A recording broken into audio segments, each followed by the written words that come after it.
All right, so in this lecture, we're going to be talking about atmospheric perspective. So far, we've learned about different types of point perspective from 1 point to 3 point, but there's another way that you can illustrate or suggest perspective in an image, and that's through atmospheric perspective. Atmospheric perspective is when you look out across a long stretch of land and you can see that the things that are farther away begin to appear lighter and slightly more blue, while the things that are closer appear to be more high contrast, darker values, and closer to their natural color. Now, the reason this happens is because even though air seems to be transparent, it actually does have a little bit of opaqueness to it. But it's sort of like water. If you have a cup of water, or maybe say a cup of apple juice, for example, it seems to look a lot lighter than the whole entire jug of apple juice. And same thing with the atmosphere. The thicker the atmosphere is, the more that this effect will be apparent. And the farther away something gets, the more atmosphere there is between you, the viewer, and the object that you're looking at. So henceforth, it creates a lighter, more desaturated sort of look. So you can see in this image, the things in the foreground, like the water and this very first hill, they're really dark. They have a lot of saturation. They're rich in value. And as it slowly moves back, the next hill becomes a little more blue and a little less saturated, a little lighter value. The next one even further back, same thing, until we get to the one in the very, very back. It's almost the same color as the sky. Okay, so that's what you want to be able to accurately portray in your art. It's not enough to just have point perspective, because even if you have that painted accurately, if everything is the same value, the same saturation, it's going to kind of feel weird and look off, maybe even have a little bit of this uncanny, cartoony vibe, even though you're trying to paint realistically. Let's look at some other examples. If we come over here, here's one of a canyon. So you can see in the foreground, we have the rocks that are orangish, sort of red color. And then as things move back in space, it gets to be lighter and lighter and lighter and closer to the color of the sky. Till all the way in the background, you can see that plateau back there. It's completely blue. And if we pick our color picker here, we can even color pick that and you'll see it is blue. It's on the teal spectrum, while the original actual rock color is orange. But as it moves its way back, we get closer and closer to the blue. So let's watch our color picker as we do this. Here we have orange, okay? If I move to the next layer, okay, you can see that it started to become much more saturated. If we go in the shadow area, it's even green. It's moved from orange to green. Then we go back another layer. We'll come back down to here. It's gotten even more green, which is interesting, right? Because our original color of the rock, we know in our head this rock is orange. But as it moves farther and farther away, this slider here of our hue is slowly going to start moving closer and closer and closer to the blue. We can even, let's try the lighter color. This one is still in the orange and the light, but it's gotten way more desaturated. And then as we keep going further and further back, you can see it's even more closer to the blue until we get all the way up here. We're really tealish, sort of mint green. And then all the way to the very, very back, it's in the blue finally, all the way from orange. Okay, so let's look at one last example here before we do our little exercise. And you can see in this one, this is a cityscape. In the foreground, we have a lot of high contrast and a lot of different values. We have this green grass, we have all these windows that have a lot of nice contrast from the dark value to light values, but the further back we go in the city, the less contrast there is. The windows don't get as dark as they would or as they do in the foreground. You can see the darkest it really gets here is this sort of blue color, while the windows in the foreground are almost black. And that's because the atmosphere in between is sort of obscuring our vision, and so we're having to look through the thickness of the atmosphere.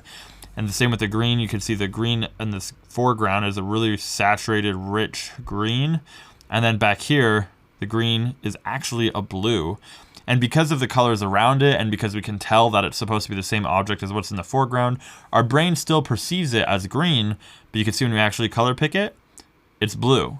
It doesn't even register in the green hue section. And then when we go really far back, all the way back here to these objects, for example, you can see that they're all just shades and variations of the color blue as they get closer and closer to the skyline.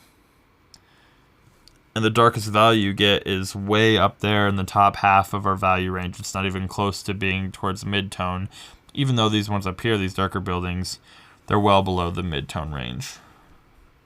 Okay, so let's practice trying to apply this in an image. So we're going to go ahead and come up here. Here's the example, and we're going to go ahead and replicate this. So the best way to do this, we're going to make a new layer here really quick. And we're going to start by filling this layer. We're going to get our bucket tool. We're going to use this light blue that we have up here. You can see our color picker. It's really light, nice sky blue. And with our paint bucket tool, we're just going to fill in the entire layer. Now, you can do whatever you want, but I think it will be fun to use one of these sort of special effects brushes from the packs that we recommend you can download. Let's see if we can find a good one here. Let's go with this one. Looks good, I think. Forest Fog.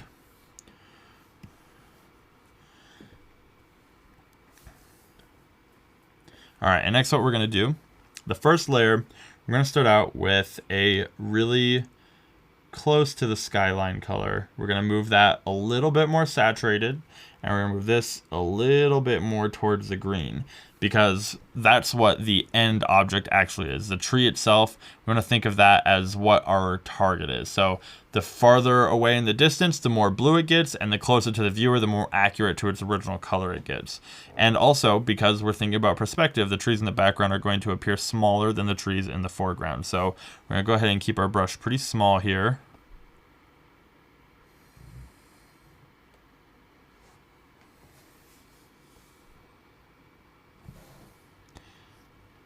And we're going to start painting these in the background. So for this assignment, what I don't really want you to worry about the trees themselves or whatever brush you're using. I want you to focus on the color picking part. I want you to focus on thinking about how to choose what your next color is going to be based off of how far away it is in the distance and stuff. That's the concept I want you to take away. So let's go ahead and move on to the next sort of row of trees. We're going to bring it a little bit more closer to green and a little bit more saturated, a little bit darker value. And as you go, you can bring your brush size up just a little bit as well. And just start working it closer and closer and closer towards the viewer.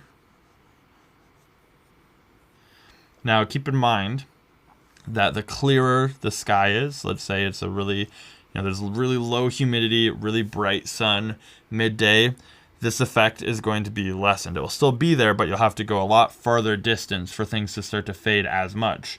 On a foggy or cloudy day or somewhere where it's really humid, this is going to happen much quicker and it'll be a lot more visible. For example, in this scene we're creating here, it's going to look sort of like we're in a misty or foggy sort of forest. While if we were to sort of lessen this and have it get to the more bright values a lot quicker, it would feel like a much clearer day. So let's go ahead and bring our brush size up a little bit.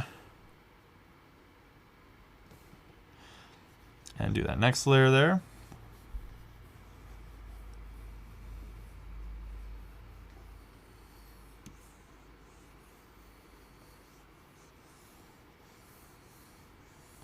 Okay, same thing. A little bit more saturated, a little darker, a little bit more green. And then our brush size up just a bit.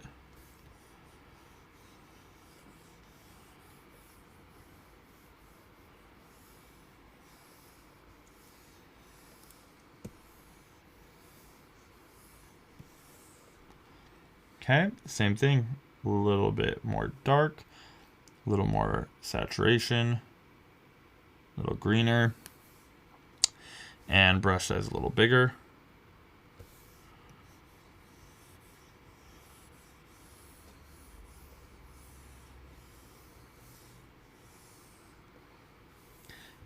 And we'll just keep continuing this process. More saturation, darker value, more green, bigger brush, and repeat that until you kind of get all the way to the end of the page.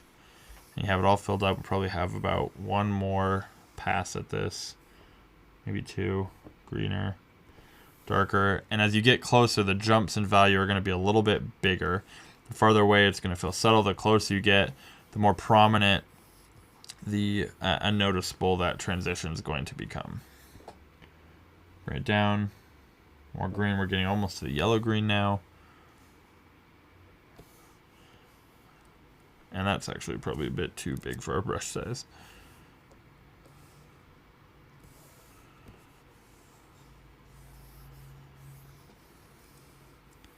There you go. That is the finished assignment there. It's pretty simple. What your job is to do is just replicate this. If you really want to get a better grasp of this, you can do this a couple times and try using different colors. Instead of just using trees, just try simple mountain slopes or hills. And instead of picking green, maybe use orange and see how that slowly changes as it gets closer to blue, or red or purple, whatever it is you want.